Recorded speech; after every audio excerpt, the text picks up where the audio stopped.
Hey everyone, welcome back to Corporate Decoder, the place where we decode the secrets hidden in plain sight within corporate filings. Today, we're diving into Fortress Credit Realty Income Trust's latest report.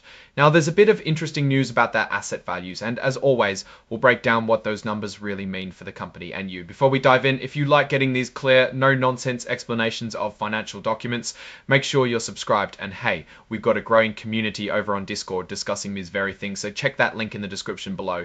Alright, let's get right into what Fortress Credit Realty Income Trust has been up to. This report is from August of next year, giving us a look at their financial standing. The big story here is their net asset value, or EV. Think of EV as the company's book value, what it's actually worth if you sold everything and paid off all its debts. Fortress reports this for different classes of their common shares. For example, Class B shares had a NAV per share of $20.1458 on July 31st, 2025. Then you have Class R shares with an EV per share of $20.09. Class J1 shares were valued at $20.15 per share. Class J2 shares at $20.06. Class J4 shares sat at $20.24.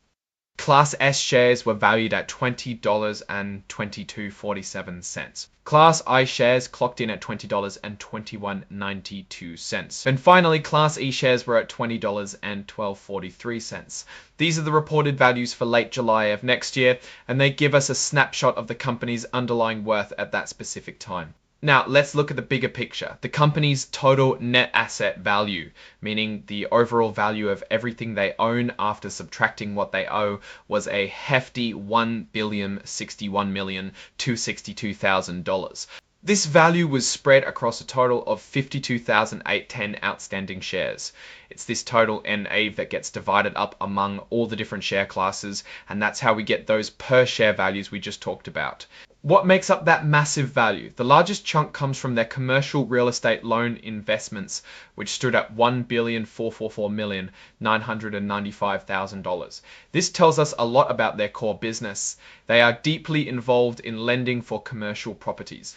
They also have a significant amount in other real estate related assets, totaling $397,570,000. This could include things like ownership stakes in properties, real estate securities, or other ventures tied to the property market.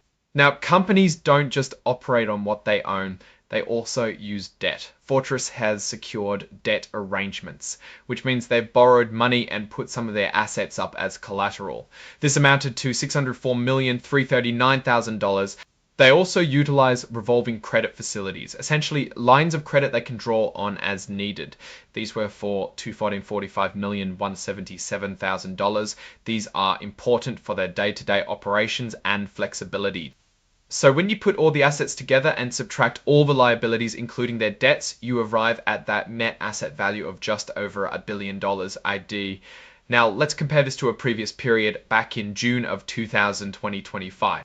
As of June 30th, 2025, their total net asset value was $1,018,490,000. So in just 1 month, their net asset value increased by about $42 million, which is pretty significant growth. This suggests their investments performed well during July.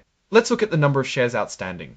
In June, it was 50,638.10 in July. This increase in shares likely means they issued new shares during that month, perhaps to bring in more investor capital or as part of their ongoing operations.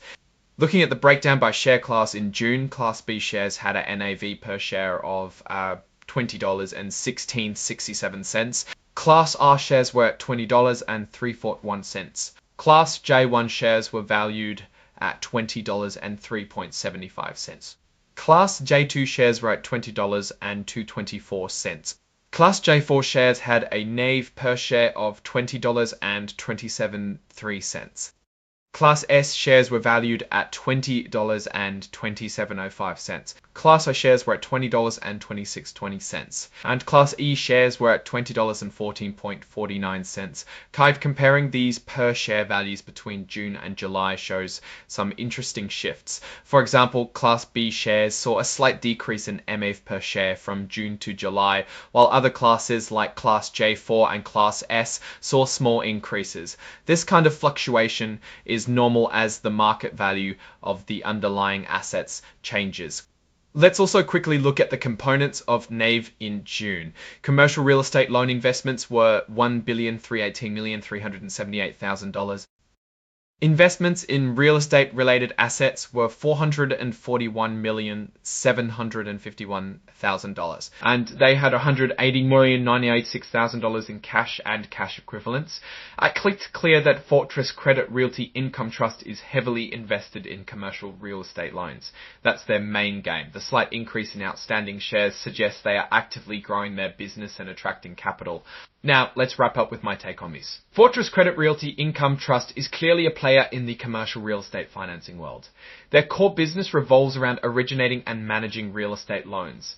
The MB figures show a healthy, growing asset base. The fact that their MP per share for most classes stayed strong and even increased for some in July is a good sign. It means their underlying investments are holding their value and perhaps even appreciating. However, like any company heavily invested in real estate, they are exposed to market risks.